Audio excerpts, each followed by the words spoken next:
नमस्कार दोस्तों, logical Hindu YouTube channel में आपका स्वागत है। 1967 की बात है। सुनाई पड़ा कि दारगंज में एक औघड़ दिखता है। दारगंज के निवासी उसके चमत्कारों को आज तक न भूले होंगे। वह जो बोलता सच हो जाता था, मगर परेशानी यह थी कि वह बोलता बहुत कम था। आप लोग पूछिए, वह उत्तर नहीं देता था। बार बार पूछने पर झल्लाकर गाली देना शुरू कर देता था। कभी कभी तो मार भी बैठता था। मार खाने वाले मार खाने में भी अपना सौभाग्य समझते थे। उन्हें विश्वास था कि मार में भी उस औघड़ का आशीर्वाद होगा जो उनका मनोरथ सफल कर देगी। जब कभी वह औघड़ नजर आता, लोग उसे घेर लेते। हलवाई अपनी मिठाई पेश करते, दुकानदार अपनी वस्तुएं देते, खोमचे वाले अपना सामान रखते, मगर वह दी हुई चीजों को छूता भी न था। अधिकांशतः सब कुछ छोड़कर चल देता। कभी मन होता तो खा लेता। उसके खाने पर लोग यूं खुश होते जैसे भगवान ने भोग लगाया हो। उन दिनों मैं नए कटरे में डी पार्क के पास रहता था। मोहनधाम में मेरा ननिहाल था। वो पूरा का पूरा मोहल्ला मुझे अपने घर जैसा लगता था। सभी से गहरे अपनत्व और आत्मीय भाव से मिलता था। औघड़ के बारे में सुनकर उसे देखने जानने की उत्कंठा प्रबल हुई। नए कटरे से दारगंज दूर था, फिर भी कई चक्कर लगाए। कभी सुबह जाता, कभी दोपहर और कभी शाम, मगर वह मिलता ही नहीं था। कभी मेरे पहुंचने के थोड़ी देर पहले ही गायब हो जाता, कभी पता चलता कि कई दिन से प्रकट ही नहीं हुआ। दारगंज शमशान घाट पर एक झोपड़ी उसी की है। मुझे तो वह कभी उस झोपड़ी में भी ना दिखा। कई महीने बीत गए थे कि एक दिन दारगंज में रहने वाले एक परिचित दोपहर 3 बजे मेरे पास उसकी उपस्थिति की सूचना लेकर आए। मैं अपने मित्र कुणाल मुखर्जी के साथ तुरंत निकल पड़ा। संयोग था कि उस दिन मेरे पहुंचने तक वह वहीं था। बड़े बड़े उलझे सर के बाल जैसे महीनों से तेल कंघी ना की गई हो, बड़ी हुई दाढ़ी, लाल लाल आंखें और वस्त्रहीन शरीर। एक क्षण को लगा कि मैं औघड़ नहीं, किसी पागल या अर्ध विक्षिप्त को देख रहा हूँ। मगर तुरंत विचार आया कि विक्षिप्त और सिद्ध के लक्षण लगभग समान ही होते हैं, किंतु इसके शरीर से उठती दुर्गंध जैसे महीनों से ना नहाया हो। यह दुर्गंध तो सिद्ध का लक्षण नहीं, ये संत नहीं औघड़ है। पशुभाव की साधना का चरोत्कर्ष गंध सुगंध से परे, विष्टा मीठा से तटस्थ, सामाजिक आदर्शों और नैतिकता के मानदंडों से परे, उदांत, उन्मत्त, शमशानी शक्तियों का स्वामी होता है औघड़। तो ये औघड़ है या विक्षिप्त? मैं चुपचाप खड़ा आत्मलीन हो गया। साथ आए मित्र कृणाल ने मुझे झकझोरा। क्या सोच रहे हो? उससे कुछ बात तो करो। मैं आगे बढ़कर उसके पास गया। महाराज, प्रणाम। मगर उसने पलटकर मुझे देखा भी नहीं। कृणाल ने मेरे कंधे पर हाथ रखा और भीड़ से बाहर ले गया। वह पागल है भैया, चलो अब घर चले। उसके स्वर में व्यर्थ ही समय नष्ट होने की खिजलाहट थी। मैंने कहा, नहीं यार, अगर ये पागल होता तो क्या इतने लोग इसे घेरे रहते? मुझे लगता है कि ये सिद्ध औघड़ है। आओ चाय पिए। कहकर मैं पास की चाय की दुकान पर पहुंचा। चाय पीते हुए मैं कृणाल से बोला, तुम घर जाओ, मैं बाद में आऊंगा। क्यों? तुम यहाँ क्या करोगे? कृणाल ने पूछा। मैं इसके इर्द गिर्द रहूंगा, मैंने कहा। कब तक? कृणाल ने पूछा। जब तक यह स्पष्ट नहीं हो जाता कि ये है क्या, मैंने कहा। अब कृणाल के सब्र का प्याला भर गया। उसने क्रोध में कहा, क्या रात तक यहीं बैठोगे? मैं शांत स्वर में बोला, यदि आवश्यकता हुई तो रात भर यहीं रहूंगा। महीनों बाद तो यह मिला है, आज इसका रहस्य जान कर ही लौटूंगा। तुम घर चले जाओ। मेरे मृत कृणाल को इन सब बातों में कोई रुचि नहीं थी। वो मुझे बहुत चाहता था, कहीं मैं किसी मुसीबत में न फंस जाऊं, इसीलिए वह मेरे साथ आया था और मुझे सही सलामत वापस अपने साथ ले जाना चाहता था। इसलिए अकेले उसके वापस जाने का प्रश्न ही नहीं उठता था। सांझ होने को थी। औघड़ उठा और बांध की ओर चल दिया। कुछ लोग उसके पीछे थे।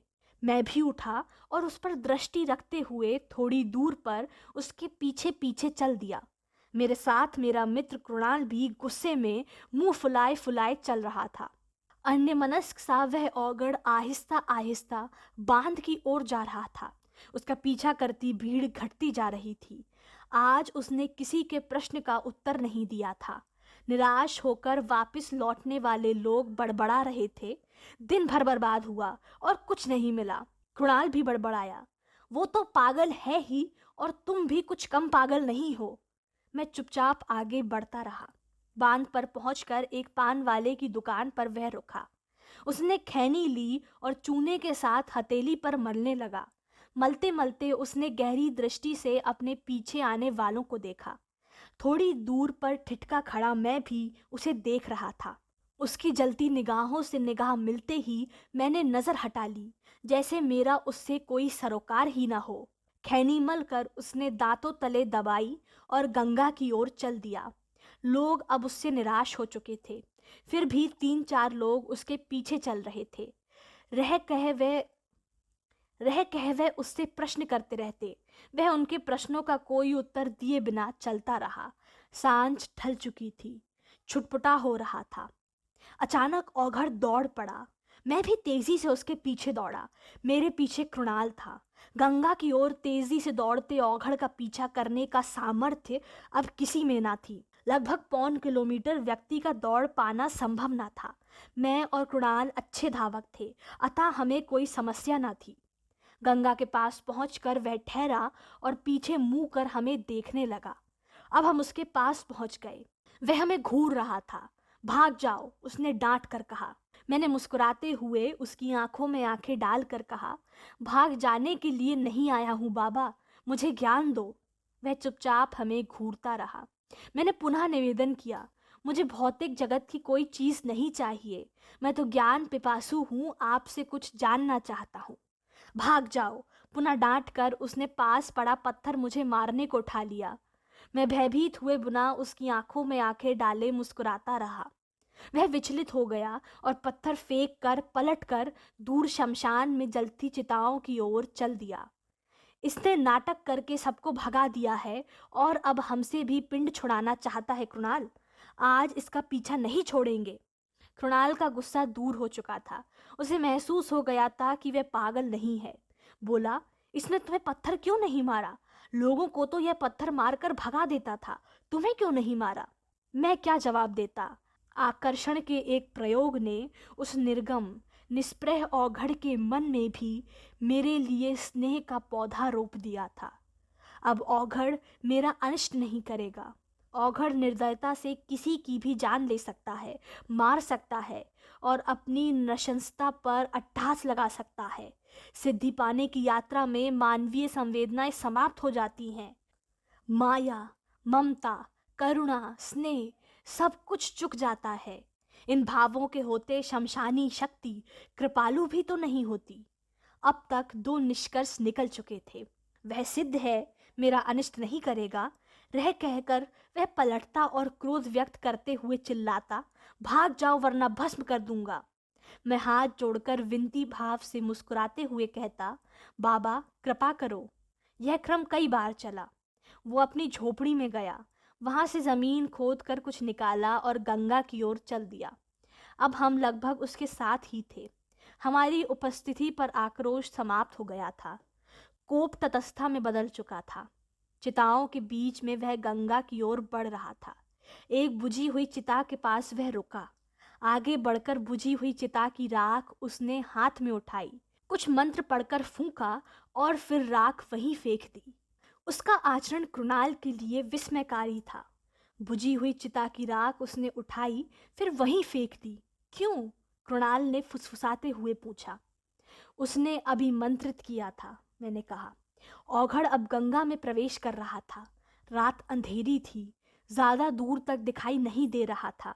मैं पूरी तरह से अपना ध्यान औघड़ पर एकाग्र किए था। कृणाल उसी बुझी हुई चिता की ओर देख रहा था। अचानक कृणाल जोर से चिल्लाया, भैया भैया देखो! विस्मय से निकली हुई उसकी चीख पर मैंने देखा कि बुझी हुई चिता से आग के जलते हुए अंगारे उछलने लगे थे। अंगारे बढ़ते जा रहे थे और हवा में उड़कर ऊंचाई तक उछल रहे थे, ठीक वैसे ही जैसे दीपावली में लोग अनार छुड़ाते हैं। हम हतप्रभ वह दृश्य देख रहे थे। देखते देखते अंगारों ने जीभ निकाले हुए पिशाच का आकार ले लिया। यह दृश्य इतना भयावह था कि सामान्य व्यक्ति के हृदय की धड़कन रुक सकती थी, मगर हम विस्मित थे, भयभीत नहीं। फिर 2 मिनट बाद सब कुछ शांत हो गया। अंगारे राख में बदल गए, सब कुछ पूर्ववत हो गया। मुझे होश आया तो पलट कर देखा, औघड़ गायब हो चुका था। ओफो! अफसोस में मैं चीखा। क्या हुआ? कृणाल ने घबरा कर पूछा। ये सब लीला उसने हमारा ध्यान बटाने के लिए की थी, मैंने कहा। देखो, वह गायब हो गया। हम पलटकर उसकी झोपड़ी में गए, इधर उधर देखा मगर वह कहीं नहीं मिला। लौटते समय कृणाल जोश में था। भैया, हम लोग फिर आएंगे, इस साले की ऐसी तैसी कर देंगे। अगली बार इसे निकलने नहीं देंगे, चाहे जैसा नाटक करे। मैं चुपचाप रहा। हम वापस लौटे इस निश्चय के साथ कि दोबारा फिर आएंगे और औघड़ का रहस्य जानेंगे। 8-10 दिन बाद पूर्णमासी थी। कृणाल से बात हुई। हम दोनों ने तय किया कि आज की रात औघड़ का रहस्य जानकर ही लौटेंगे। हम लोग हम लोग साय 6 बजे घर से निकले। घाट पर उसकी झोपड़ी में थोड़ी दूर साइकिल रेत में गिरा दी। चिताओं के चारों तरफ उसे देखा, कहीं नजर नहीं आया। गंगा किनारे दूर दूर तक उसे खोजा, फिर झोपड़ी में देखा, वह कहीं नहीं था। हम झोपड़ी के पीछे बालू में बैठ गए। झोपड़ी की दीवार में एक छेद कर दिया ताकि झोपड़ी में होने वाली किसी भी घटना को देख सकें। आज वह जरूर आएगा। शमशान साधकों, सिद्धों के लिए पूर्णमासी और अमावस की रात का विशेष महत्व होता है। मुझे पूर्ण विश्वास था कि आज की रात खाली नहीं जाएगी। घर पर एक मित्र की बहन की शादी का बहाना बनाकर निकले थे, इसलिए हम निश्चिंत थे कि रात अपनी है। आपस में बातें करते करते 10 बज गए। कृणाल निराश होने लगा। धीरे धीरे 11 बज गए। अब मुझे भी आशंका होने लगी कि औघड़ के पास कोई स्थल हो सकते हैं। संभवतः आज वह किसी अन्य स्थल पर क्रियाशील हो। रात के 12 बज गए। अब हम निराश हो गए। शमशानवासी रात्रि 12 बजे जरूर पूजन करता है। यदि अब भी वह नहीं आया तो निश्चय ही वह कहीं और कार्यरत होगा। वापस आने के लिए हम उठे ही थे कि दूर से तेजी से आता हुआ वह औघड़ दिखा। हम आड़ में छिप गए। समय बहुत हो चुका था, इसलिए वह बहुत जल्दी में था। झोपड़ी में घुसा। हाथों से जल्दी जल्दी जमीन खोद कर उसने कुछ निकाला। हम लोगों ने गौर किया तो देखा कि वह मनुष्य की खोपड़ी थी। उसे लेकर तेजी से वह गंगा की ओर भागा। थोड़ी दूर पर ही गंगा का किनारा था। हम स्तब्ध उसकी फुर्ती देखते रहे। चांदनी रात थी, सब कुछ स्पष्ट दिखाई दे रहा था। गंगा की ओर मुंह करके खोपड़ी वाला हाथ उठाकर वह जोर से आदेशात्मक भाव में दहाड़ा, थम जा। ऐसा लगा जैसे गंगा की बीच धारा में बहती हुई कोई चीज रुक गई। फिर हाथ से इशारा कर उसे बुलाते हुए वह चिल्लाया, आह आह आह। आश्चर्य कि वह चीज धारा को काटती हुई किनारे आने लगी। जब वह किनारे आ गई तो औघड़ जल में उतरा। घुटने पर पानी में जाकर उसे उठा लिया। टिटकी में बंधी वह लाश किसी लड़की की थी जो अविवाहित होने के कारण गंगा में प्रवाहित की गई होगी। औघड़ बेसब्री से उसकी रस्सियां खोल रहा था। लाश को उठाकर वह झोपड़ी में ले आया।